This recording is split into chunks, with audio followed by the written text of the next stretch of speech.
Welcome back to After the Whistle. I am joined by the 2020 state soccer champs, at least some representatives from them, Coach OKERSON, NIKKO, HELDEROP. Welcome to the show.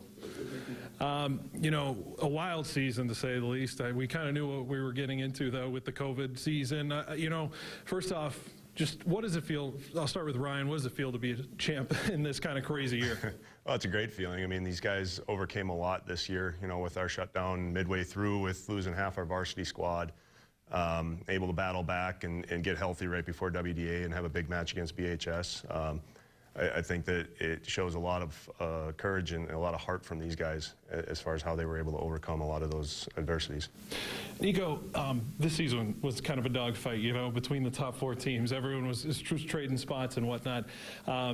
What was it like in this season, just having such good talent at the top of the soccer level here on the west side? It was a great season overall. I mean, we did have some battles with COVID. I was out at first, and then we had a couple players go out, and then our whole team got hit at once, which was kind of a battle. So we had our younger players step up, and that was a very important role for them to step up like that and help us be able to get to the state championship and at least WDA championship. Yeah, you guys went through, you know, one of the tougher stretches. You were one of the teams that were kind of hit throughout the season and had to stop and shut down.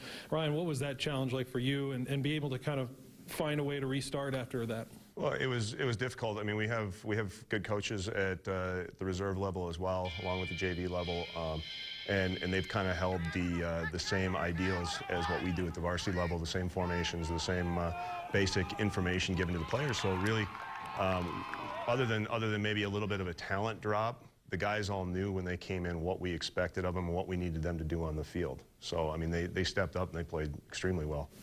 Now, you end up getting a 2 seed in the state tournament after all of what we faced. And that quarterfinal game had to be one of the wildest games you've been a part of, NIKKO, especially towards the end there.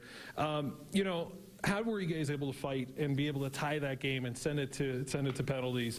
How were you able to do that? Well, I gotta give credit to the team. They never gave up. They never gave up. They were always pushing. They were always communicating, and they were just wanting to get the game over with and get it done with, so that we can move on to the semifinals for the state tournament. What did you see out of the team that day? I mean, that may have been one of the craziest games you've been a part of. You know, it was the craziest game I've ever been a part of. But, you know, I think, you know, looking back at that game, those guys, I mean, as the time was going down, the guys actually got closer together. They worked the ball better. They focused up on what they knew they had to do. In the past, some of the previous games, we got a little frantic, started playing the ball over the top. I'm hoping that these guys never ever really changed their ways. They kept moving the ball. If anything, they just started tackling harder and they moved the ball quicker. You get to the semifinals and you have Cheyenne, but Cheyenne kind of went through what you guys went through and had to really scrap and put some pieces together. I know I talked to you and you felt bad for them and you felt you know, horrible for what they were going through. I mean, was it tough coaching that semifinal game knowing what Cheyenne was going through? You know, it really was. It was one of those games where you look at the team across from you, it's not the team it's supposed to be. And for a whole program to get shut down, especially at that time, had to have been heartbreaking for them. And you know, as a coaching staff, it didn't feel like a state champion or a state semifinal game. It felt like kind of a scrimmage where we just were on the field.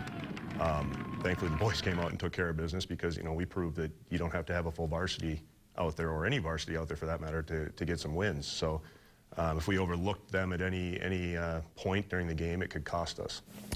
Now, NIKKO, you had Bismarck again. Considered your rivals, you know, throughout this whole year. You only had that one chance in the regular season, then you had the WDA championship, and you got another third chance to play them. What was the difference in pulling out that win in the final?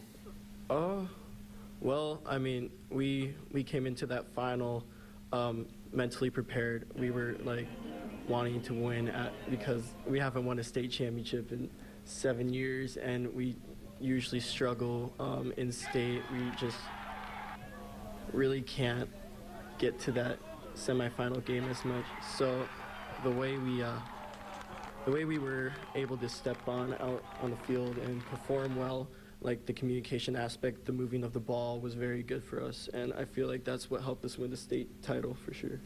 Coming out on top as a senior, I mean, what is it like to end your career with a state championship? It feels really good. I mean, I wish I could have done it with the other boys I used to play with when I was a freshman, sophomore, junior.